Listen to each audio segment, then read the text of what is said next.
Ada seorang pengusaha besar berumur sekitar 65 tahun. Terkenal, asetnya tidak lagi terhitung. Satu hari pengusaha kita ini bertemu dengan seorang teman wartawan. Terjadilah dialog. Sang wartawan bertanya kepada pengusaha kita, "Pak, umur Bapak berapa tahun?" "Umur saya? Iya, paling sekitar 7 tahun. "Loh, 7 tahun? 7 tahun. "Anak Bapak berapa orang?" "Satu." "Satu saja?" "Satu saja." "Harta Bapak berapa banyak?" "Ya, paling sekitar 10 sampai 15 juta rupiah saja." Teman wartawan berkata, "Pak, kenapa Bapak berdusta?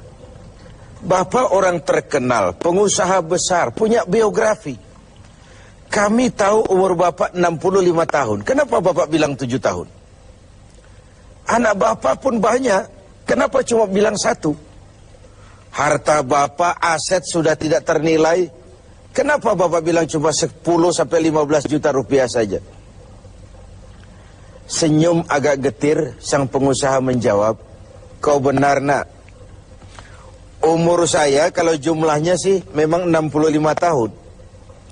Tapi dari 65 tahun umur saya itu, rasa-rasanya baru 7 tahun yang ada artinya di sisi Allah. Baru 7 tahun sujud saya benar. Baru 7 tahun saya laksanakan perintahnya, saya tinggalkan larangannya. Sisa umur yang lain habis kelabu warnanya, penuh dosa dan keingkaran. Saya katakan umur saya coba 7 tahun. Anak, kau juga tahu anak saya banyak. Tapi dari sekian banyak anak ini, rasanya cuma 1 yang akan jadi buah hati, belahan jantung, pelanjut cerita, penerus sejarah, anak soleh yang akan mendoakan orang tuanya. Yang lain susah diurus anak saya itu." "Oh gitu toh." "Iya." "Mengenai harta, Pak, kau juga benar. Harta saya, aset saya sudah sulit dihitung lah. Pabrik di mana-mana, di tiap bank hampir ada deposito saya. Tapi dari sekian banyak harta itu yang saya ingat, baru sekitar 10 sampai 15 juta yang saya belanjakan di jalan Allah. Saya sumbangkan masjid, saya bantu pesantren, saya bantu yatim piatu. Dan itu yang akan jadi milik saya yang sebenarnya. Yang akan saya bawa menghadap Allah. Saya bawa ke alam kubur. Yang lain akan jadi rebutan ahli waris sesudahnya." Jangan-jangan orang tua tadi adalah kita-kita ini. Jangan-jangan kita-kita ini adalah orang tua tadi. Tapi yang pasti, jangan sampailah kita seperti orang tua tadi itu. Dari sekian banyak umur yang diberikan, berapa yang punya nilai di sisi Allah? Dari sekian banyak anak titipan Allah kepada kita, berapa yang akan jadi anak soleh, buah hati, belahan jantung, pelanjut cerita, penerus sejarah? Dan dari sekian banyak harta kita, berapa yang sudah kita belanjakan di jalan Allah, yang artinya akan jadi milik kita yang sebenarnya? Banyak ketidakadilan yang terlepas dari pengadilan dunia. Sering orang-orang yang berbuat kebaikan tidak mendapat perlakuan yang pantas di dunia ini. Sering kehidupan jadi rancu. Yang benar dikhianati, pengkhianat dibenarkan. Yang tuntunan dijadikan tontonan, yang tontonan malah dijadikan tuntunan. Untunglah ada akhirat. Bukan sekedar melepas diri dari ketidakberadayaan kita menghadapi sistem. Tapi cermin bahwa tidak satu ketidakadilan yang bagaimanapun kecilnya yang terlepas dari pengadilan dunia akan terlepas juga di pengadilan akhirat nanti. Inilah keadilan. Karena itu pada jumpa kali ini saya ingin menyampaikan sebuah hadis tentang apa yang harus kita pertanggungjawabkan di hadapan Qadhi Rabbul Jalil nanti. Sebuah hadis menyatakan, "Lan tazula qadama 'abdin yaumal qiyamah hatta yus'ala an arba'i khisalin.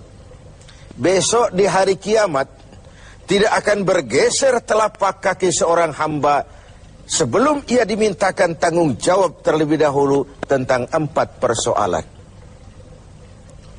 Apa yang 4 itu? Pertama, an umrihi fima afnahu. Umur yang diberikan kepadanya akan dimintakan tanggung jawab kelak. Di mana umur itu dihabiskan? Diberikan umur 30 tahun kah, 40 tahun, 50 sampai 70, 100 bahkan. Sejak kita akil balik sampai ajal datang merenggut nyawa, di mana umur itu dihabiskan? Kita sering main-main, padahal waktu berjalan terus. Kita sering lalai dan lupa, padahal malaikat maut tidak pernah lalai dan lupa. Seorang Nabi Yakub alaihissalam, seketika akan ajal, beliau menanyakan, kalau saya ajal kenapa tidak diberitahu lebih dahulu? Kata malaikat maut, sudah diberitahu. Loh, bagaimana caranya diberitahu? Perubahan yang terjadi pada fisik kita adalah pemberitahuan. Uban yang bertabur, mata yang mulai lamur, pendengaran yang mulai kabur, itu semua pemberitahuan agar kita mawas diri. Umur akan dimintakan pertanggungan jawab, di mana umur itu dihabiskan. William Shakespeare memang pernah bilang, waktu hidup itu singkat. Tahu-tahu baru saja zuhur, tahu-tahu sudah asar. Baru saja asar, tahu-tahu sudah maghrib. Yang kemarin anak-anak, tahu-tahu sudah punya anak. Tahu-tahu, dan tahu-tahu.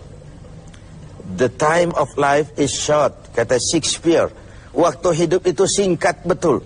Namun waktu yang singkat akan terasa ada manfaatnya kalau kita bisa memanfaatkannya dengan yang sebaik-baiknya. Apalah umur panjang kalau cuma untuk menimbun dosa dan kesalahan. Lebih baik umur yang panjang tapi untuk mengkoleksi berbagai kebajikan.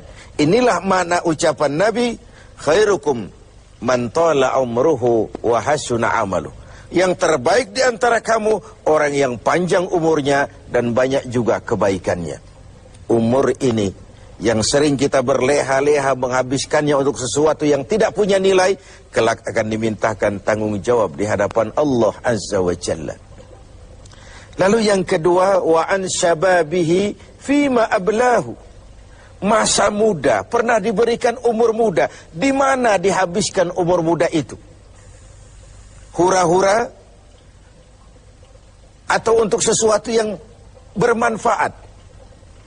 Dahulu ada seorang selebritis lah kalau zaman kita sekarang. Namanya Ibrahim bin Adham. Namanya Malik bin Dinar. Namanya saja sudah Malik bin Dinar, Raja bin Uang. Hidupnya jet set. Satu malam dia mengadakan pesta di rumah mewahnya. Datang seorang pengemis, bertanya kepada penjaga pintu, siapa yang punya rumah ini? Bos saya. Iya, Malik bin Dinar. Oh, orang kaya? Orang kaya. Selebriti? Selebriti. Dia hamba apa orang merdeka? Dia orang merdeka. Kalau hamba bagaimana bisa pesta sehebat ini? Orang tua itu senyum lalu bilang, sampaikan kepada bosmu Malik bin Dinar, dia memang orang merdeka. Kalau dia hamba bukan seperti ini pekerjaannya. Dia orang merdeka.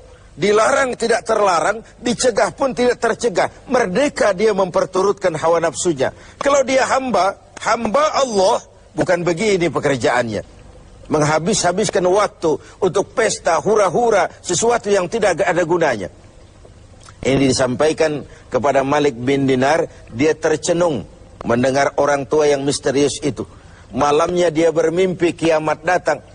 Dia akan masukkan ke dalam neraka. Karena itulah lalu dia bertobat dan kemudian menjadi ahli sufi yang terkenal, Malik bin Dinar.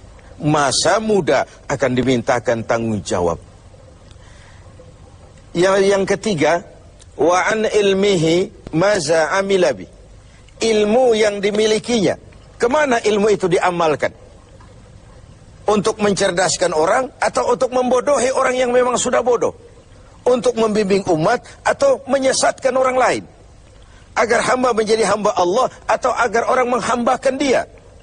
Ilmu akan dimintakan pertanggungan jawab. Yang terakhir, wa an malihi min aina iktasabahu wa fima anfaqahu. Kita akan dimintakan tanggung jawab tentang harta kita. Dari mana harta itu didapat dan kemana harta itu dibelanjakan. Perhatikan yang terakhir ini. Tentang ilmu, pertanyaan akhirat cuma satu. Ilmumu kau amalkan untuk apa? Tentang umur, pertanyaan akhirat pun satu. Umurmu kau habiskan di mana? Tentang masa muda, pertanyaan akhirat juga satu. Masa mudamu kau gunakan buat apa? Tapi khusus tentang harta, pengadilan akhirat bertanya dua. Hartamu kau dapat dari mana dan kau belanjakan kemana? Dari mananya dan kemananya? Kadang didapat dari cara yang benar, tapi dibelanjakan untuk yang tidak benar. Atau bisa juga didapat dari cara yang tidak benar, dibelanjakan kepada jalan yang benar. Itu pun tidak mungkin kedua-duanya. Pemirsa TV7 yang berbahagia, mudah-mudahan kita tidak bernasib seperti orang tua pengusaha di awal pertemuan kita ini. Semoga kita menjadi orang yang bisa mempertanggungjawabkan baik umur, masa muda, ilmu pengetahuan, dan harta yang dititipkan Allah kepada kita. Tidak satupun yang akan luput dari pengadilan akhirat.